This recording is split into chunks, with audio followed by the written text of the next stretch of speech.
नमस्कार श्रद्धालुजनों, आज हम चर्चा करेंगे हिंदू धर्म के सबसे पवित्र और पुण्यदायक महीनों में से एक कार्तिक मास के बारे में। यह महीना हिंदू पंचांग के अनुसार अश्विन पूर्णिमा के बाद आरंभ होता है और मार्गशीर्ष अमावस्या तक चलता है। इसे भगवान विष्णु का अत्यंत प्रिय महीना माना गया है। इसी कारण इसे धर्म का मास और पुण्य का महीना भी कहा जाता है। इस महीने में प्रातःकाल स्नान, विशेषकर गंगा स्नान, दीपदान, तुलसी पूजन और भगवान विष्णु एवं मां लक्ष्मी की आराधना करने का विशेष महत्व होता है। कार्तिक स्नान को मोक्षदायक माना गया है। मान्यता है कि इस मास में की गई पूजा, व्रत और दान का फल 100 गुना बढ़कर मिलता है। इस समय लोग प्रभात फेरी, हरि नाम संकीर्तन और एकादशी व्रत जैसे धार्मिक कार्यों में बढ़ चढ़कर भाग लेते हैं। इस समय लोग प्रभात फेरी में प्रभु का नाम स्मरण करते हैं, हरि कीर्तन करते हैं। खास तौर पर शरद पूर्णिमा, करवा चौथ, रमा एकादशी, गोवर्धन पूजा और तुलसी विवाह जैसे पर्व इसी माह में आते हैं, जो भक्तों के जीवन में आध्यात्मिक ऊर्जा का संचार करते हैं। शास्त्रों में कहा गया है कि कार्तिके स्नायमानानं जन्म कोट्याम विनश्यति, अर्थात जो व्यक्ति कार्तिक मास में श्रद्धा से स्नान व पूजा करता है, उसके अनेक जन्मों के पाप नष्ट हो जाते हैं।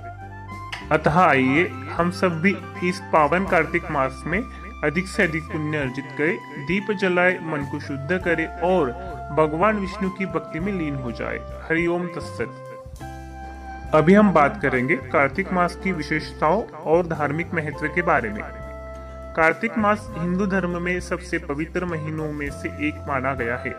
यह महीना केवल उपवास और पूजा का नहीं, बल्कि आत्मिक जागृति और शुद्धता का भी प्रतीक है। इस मास की सबसे बड़ी विशेषता यह है कि इसमें अनेक महत्वपूर्ण पर्व आते हैं, जैसे कि शरद पूर्णिमा, करवा चौथ, रमा एकादशी, धनतेरस, दीपावली, गोवर्धन पूजा, भाई दूज, तुलसी विवाह और विशेष रूप से कार्तिक पूर्णिमा। कार्तिक पूर्णिमा को पूरे मास का सबसे शुभ और पुण्यदायी दिन माना गया है। इस दिन भक्तजन गंगा या अन्य पवित्र नदियों में स्नान करते हैं, जिससे पापों का नाश होता है, ऐसा माना गया है। लोग इस दिन दीपदान, भगवान श्री विष्णु और शिव जी की पूजा और दान पुण्य करते हैं। ऐसी मान्यता है कि इस दिन किए गए स्नान और पूजन से मनुष्यों को सहस्त्र यज्ञों का फल प्राप्त होता है। इस मास में तुलसी पूजन का भी विशेष महत्व है। तुलसी माता को भगवान विष्णु की पत्नी के रूप में पूजा जाता है। तुलसी का पौधा केवल पर्यावरण ही नहीं, हमारी धार्मिक और आध्यात्मिक शुद्धता का भी प्रतीक है। तुलसी विवाह के समय भक्तजन तुलसी और शालिग्राम अरे भगवान विष्णु का विवाह कराते हैं, जिससे परिवार में सुख, समृद्धि और शांति आती है। इस महीने एक और महत्वपूर्ण परंपरा है दीपदान। माना जाता है कि कार्तिक में जलाए गए एक दीपक से भी करोड़ों जन्मों के पाप मिट सकते हैं। ऐसे एक दीपक अंधकार को हटाता है, वैसे ही भगवान के प्रति हमारी श्रद्धा और भक्ति जीवन के अज्ञान को, अंधकार को दूर करती है। साथ ही लोग इस मास में तिल और गुड़ का सेवन करते हैं। ये केवल भोजन नहीं, बल्कि शुद्धता और संयम का प्रतीक है। यह जीवन में मिठास और पवित्रता लाते हैं। कुल मिलाकर कार्तिक मास केवल एक धार्मिक अनुष्ठान नहीं, बल्कि आत्मा को निर्मल करने का, स्वयं से जुड़ने का और ईश्वर की ओर बढ़ने का एक पावन अवसर है। तो आइए इस कार्तिक मास में हम सब भी सत्य, शांति और भक्ति के प्रति दीपक जलाएं और अपने जीवन को उज्जवलमय बनाएं। चलो अब हम कथा सुनते हैं। आज मैं आपको एक प्रसिद्ध लोक कथा सुनाने जा रहा हूँ, जो कार्तिक मास की महत्ता और भक्ति की शक्ति को बहुत सुंदर ढंग से दर्शाती है। प्राचीन समय की बात है। एक छोटे से गांव में एक वृद्ध महिला रहती थी, जिसका नाम सावित्री था। वह काफी साधारण थी, निर्धन थी, लेकिन उसका हृदय ईश्वर की भक्ति से परिपूर्ण था। हर साल जब कार्तिक मास आता, तो सावित्री पूरे महीने भर रोजाना तुलसी के आगे एक छोटा सा दीपक जलाती थी। न तेल अधिक न बाती बड़ी, लेकिन उसकी श्रद्धा और प्रेम बहुत विशाल थे। गांव के लोग उसे देखकर हंसते और कहते, अरे माई, इतने छोटे दीप से क्या होगा, तुम्हारी ये भक्ति कौन देखता है। लेकिन सावित्री मुस्कुराती और विनम्रता से कहती, मैं दीप भगवान को दिखाने के लिए नहीं जलाती, बल्कि अपने भीतर के अंधकार को मिटाने के लिए जलाती हूँ। दिन बीतते गए, कार्तिक मास की पूर्णिमा आई। उसी रात गांव में अचानक तेज आंधी आई, बिजली चली गई, चारों तरफ घनघोर अंधेरा छा गया। लोग भयभीत हो गए, घरों के दीपक बुझ गए, बच्चों की रोने की आवाजें आने लगी। हर कोई असहाय महसूस कर रहा था। पर तभी गांव के एक छोर से एक हल्की रोशनी चमकी। वह रोशनी धीरे धीरे बढ़ती गई और पूरे गांव में फैल गई। लोग चौंक गए जब उन्होंने देखा कि वह रोशनी किसी और की नहीं, बल्कि सावित्री माई के दीपक से फैल रही थी। उस एक छोटे से दीपक ने, जो तुलसी के आगे जल रहा था, पूरे गांव के अंधकार को चीर दिया। लोगों को विश्वास नहीं हुआ, इतनी साधारण सी दिखने वाली भक्ति में इतनी शक्ति कैसे हो सकती है। गांव के बुजुर्गों ने कहा, यह चमत्कार नहीं, बल्कि श्रद्धा और निष्ठा का परिणाम है। भगवान उसी के साथ होते हैं जो पूरे मन से उनको स्मरण करते हैं। उस दिन के बाद गांव के हर घर में कार्तिक मास में दीप जलाने की परंपरा शुरू हो गई। गांव के बुजुर्गों ने कहा, यह चमत्कार नहीं, श्रद्धा और निष्ठा का परिणाम है। भगवान उसी के साथ होते हैं जो पूरे मन से स्मरण करते हैं।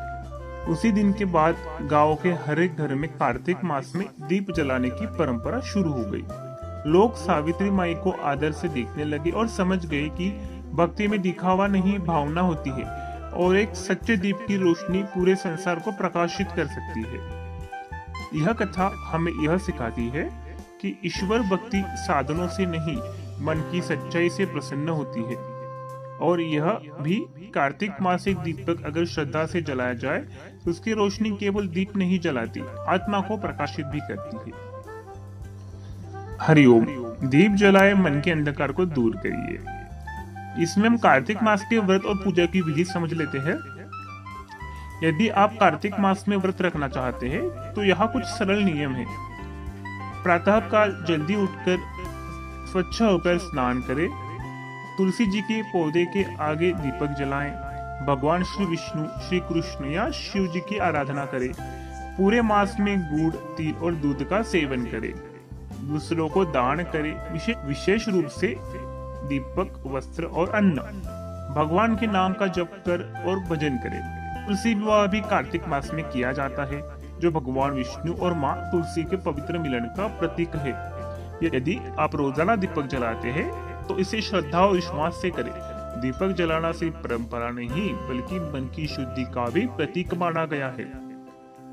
आगे हम बात करेंगे कार्तिक मास की उपासना करने से मिलने वाले दिव्य लाभों की। कार्तिक मास को देवता का प्रिय मास कहा गया है और शास्त्रों में इसकी असीम महिमा बताई गई है। इस पावन समय में यदि कोई श्रद्धालु सच्चे मन से भक्ति करता है तो उसके जीवन में कोई सकारात्मक बदल, परिवर्तन नजर आते हैं। सबसे पहला लाभ यह है कि मन की अशुद्धियां, क्रोध, लोभ, द्वेष जैसे नकारात्मक भाव स्वतः ही कम होने लगते हैं। व्यक्ति का मन निर्मल होता है और वह ईश्वर से सच्चे सानिध्य में रहता है। माना जाता है व्यक्ति का मन निर्मल होता है और वह ईश्वर के सच्चे सानिध्य में आता है। माना जाता है कि कार्तिक मास में जलाया गया एक छोटा सा दीपक भी सीधे भगवान श्री विष्णु तक पहुंचता है। यह दीपक हमारे पापों को नष्ट करता है और ईश्वर की कृपा को हमारे जीवन में आकर्षित करता है। इस मास में तुलसी पूजन, हरि नाम संकीर्तन और ध्यान करने से मन को शांति मिलती है, परिवार में सौहार्द बढ़ता है, प्रेम और सद्भाव भी बढ़ता है, रोग, कष्ट, क्लेश दूर होते हैं और जीवन में नए शुभ अवसर मिलने लगते हैं। यह महीना हमें केवल पूजा करने का नहीं, बल्कि आत्मा को शुद्ध करने, संयम बरतने और ईश्वर से जुड़ने का भी अवसर देता है। जो भी व्यक्ति कार्तिक मास में श्रद्धा से उपासना करता है, उसके जीवन में स्वयं भगवान लक्ष्मी नारायण वास करते हैं। तो आइए इस पवित्र मास में हम भी दीप जलाएं, भक्ति करें और अपने जीवन को प्रकाश और कृपा से भरपूर करें। हरि ओम तत्सत। तो प्यारे भक्तों, आइए इस पावन कार्तिक मास में हम सभी अपने जीवन में भक्ति, सेवा और साधना का दीप जलाएं। अपने घरों को केवल बाहरों दीपों से नहीं बल्कि अंतरात्मा के प्रकाश से आलोकित करें। तुलसी माता की सेवा, भगवान विष्णु जी की आराधना और हर दिन एक दीपक श्रद्धा से जलाकर हम न केवल अपने जीवन को बल्कि पूरे समाज को उज्जवल बना सकते हैं। याद रखिए, भक्ति और श्रद्धा से किया गया एक छोटा सा कार्य, जैसे एक दीपक, एक मंत्र, या एक दान, हमारे जीवन में बड़ा बदलाव ला सकता है। यही कार्तिक मास का सच्चा संदेश है। भगवान श्री विष्णु और माँ तुलसी की कृपा हम सब पर बनी रहे। हम सबको जीवन में धर्म, ज्ञान, शांति और सद्गति प्राप्त हो। जय श्री हरि, जय तुलसी माता, जय श्री कृष्ण। आप सभी का हृदय से धन्यवाद।